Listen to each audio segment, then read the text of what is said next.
Poverty is not born of an empty wallet, but from the fear of losing the little. Already the true prosperity is not measured by what we accumulate, but by what we are able to share. If you seek practical wisdom, without exaggeration or miraculous promises, this is the right place. Here we talk about what has been proven over the centuries, not just in theories, but in real life. Note how many people cling to money as if you were your last breath. They close their hands, hide each coin, protect it as an unreachable treasure. However, the more they squeeze, the faster the wealth flows between the fingers. A permanently closed hand cannot receive anything new. It is not just a metaphor.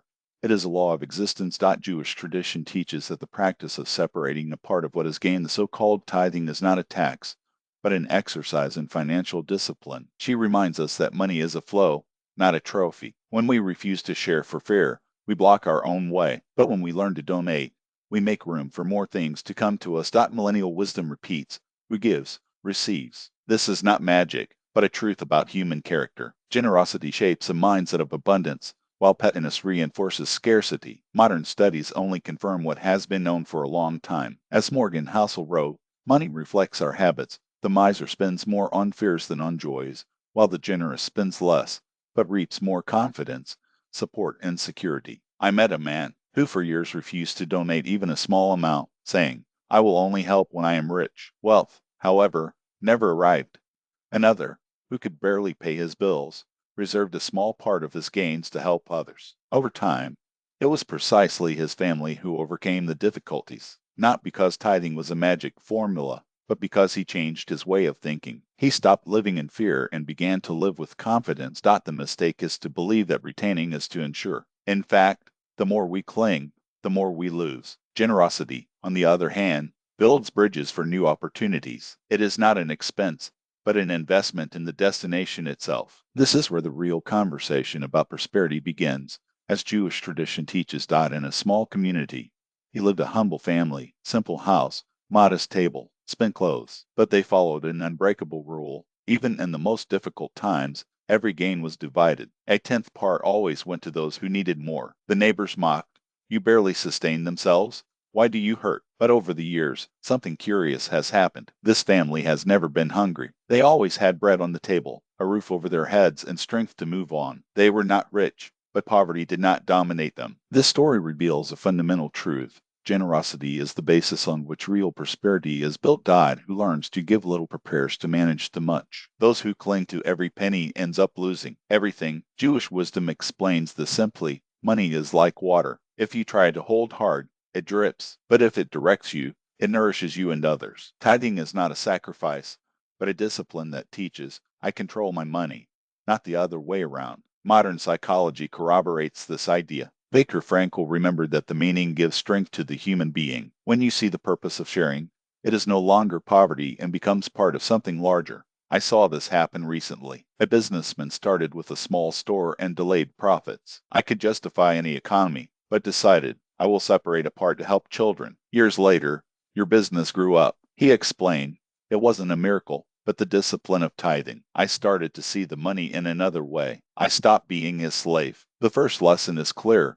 Generosity paves the way for authentic prosperity. The pettiness, in turn, builds a prison where money turns into dust. In a city, a man considered himself a failed. His earnings were small, and he complained, how to donate if I barely have to eat? I thought generosity was the privilege of the rich, until an old master told him, if you don't learn to manage the little, you will never manage much. He began to separate a tenth part of his income, however modest. At first it seemed meaningless, but over time, he noticed that his relationship with money had changed. He stopped spending on futility, started planning and valuing each real. Years later, their gains increased, and within their trust, but it kept the habit of donating. He once confessed, tithing has not changed my bank account, changed me. I stopped fearing money and learned to manage it. This story reveals the second lesson. Tithing is not a matter of value, but of character. He teaches how to respect the little, and who values the little is prepared to deal with the much. The Jewish tradition warns, he who despises the little one loses to the big one.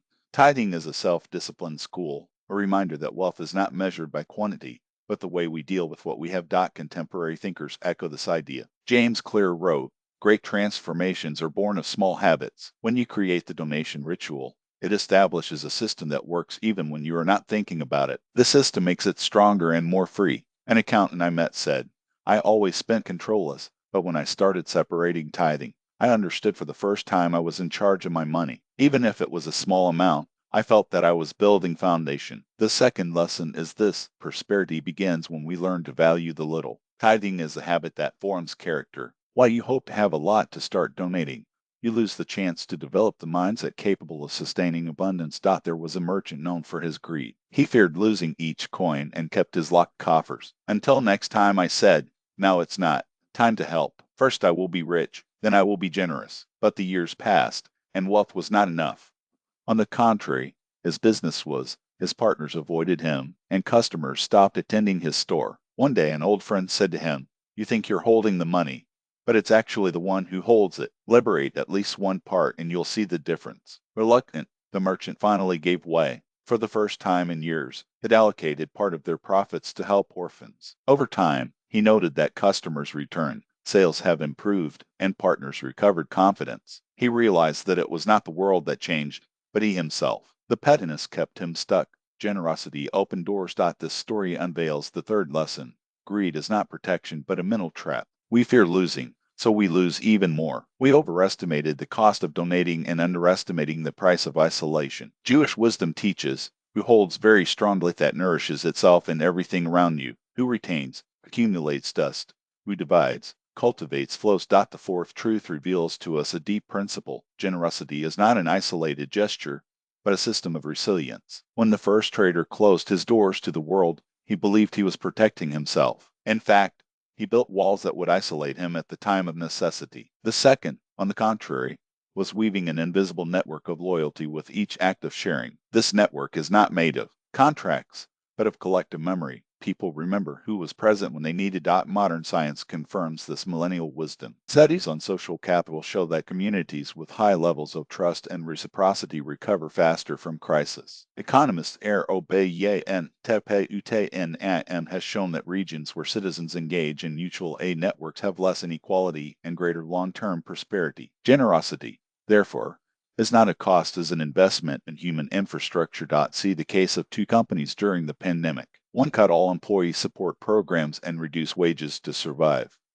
Another maintained his social commitments and even expanded help to the community. 2 years later, the first was fighting to retain talent and rebuild his reputation. The second not only survived but expanded, attracting partners who valued their ethics. The difference? The first acted as the merchant of arrow. The second, as the one who understood that true security comes from the connections we cultivate. The fifth truth leads us to even more intimate territory, the generosity of time and attention. The rabbi of history I was going to have no more hours on the day than us, but chose to distribute them differently. His secret was not efficiency, but priority. He understood that full attention is the rarest currency in a distracted world. Neuroscientists like Daniel Goleman show that our ability to concentrate is limited, and where we direct it defines our quality of life. When we devote genuine time to someone, we activate brain circuits linked to empathy and oxytocin, the hormone of the connection. These moments are not productivity losses. These are the foundations of emotional resilience.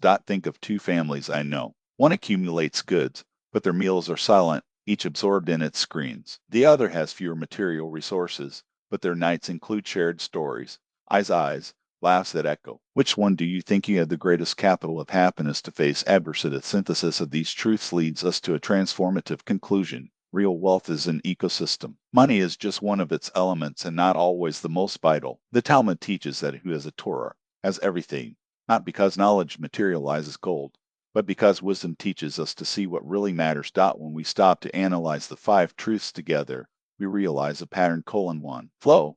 The family that separated the tenth part understood that abundance comes from movement, not from stagnation. 2. Fidelity. Those who honor the little ability to manage much because wealth is first and foremost a matter of character. 3. Liberation. Greed imprisons us in fear cycles. Generosity breaks these currents. 4. Antifragility. Generous systems not only resist crises, they are stronger from them. 5. Essence. The true value is not what we accumulate, but what we do circular. Time, care, presence. This full view invites us to a radical review of what it means to prosper. It's not about having more, but more connected, freer, more capable of turning resources into meaning. As Rabbi Jonathan Sachs wrote, We won't ask, how much did you value, but how many people did you make a difference? To make this practical, Jewish tradition offers a path of action, not theory. Start small, but start today. Share features, even if it is 1% of your income, destining it to a cause. The act of donating regularly reconfigures your brain to see abundance. Invest time. Block a weekly hour to be fully present with someone without distractions, without haste. This is the purest form of generosity. Cultivate gratitude. Before bed, write down 3 things you received that day. This trains your mind to recognize flows, not just stocks. Create connection rituals, a weekly family dinner, a monthly coffee with a friend, a call for those who are alone. Small gestures build nets that will support you tomorrow. Remember, generosity is not a sacrifice, but a seed. Each act of giving, whether money, time, or attention, plants a possibility of future harvest. As Midrash teaches, the world is supported by 3 things: by the Torah, the service to God, and the acts of kindness. Note that it does not mention gold or properties. In the end, we find that true poverty is not the lack of resources, but the inability to see them flow. And the most lasting wealth is not the one we keep, but the one we share. As the Yiddish proverb says, what you give, always, remains with you. Start today. The first step is always the simplest and the most powerful. That quenches others and never run out. The Torah reveals a simple but severe law. The path to wealth is giving through donation. The 10th part master is not a loss, but a discipline. It is the way to declare, I own my money, not your slave. Each act of generosity is a step towards freedom. Modern thinkers just repeat what the wise men have already known for millennia. Wealth does not reach those who retain for fear, but those who share confidence. Viktor Frankl spoke of the meaning that makes us resilient. Nassim Taleb, from the force that is born of the blows. Cal Newport, of attention is valuable asset. Everyone converges to the same point. Wealth is what multiplies when given. Today, the choice is yours. You can keep closing your hand, fearing losing the little you have, or you can open the palm and let the flow circulate. So your life will become richer, not only for you, but for those around you. Remember, you are not weak. He just forgot the power of discipline and purpose. Generosity rescues them. It rewrites destinations and opens doors that would otherwise remain closed. Stop for a moment and reflect. What does you mean to be generous for you? Leave your answer in the comments. May your words be the seed of a new way, the one in which wealth grows precisely where you divide it.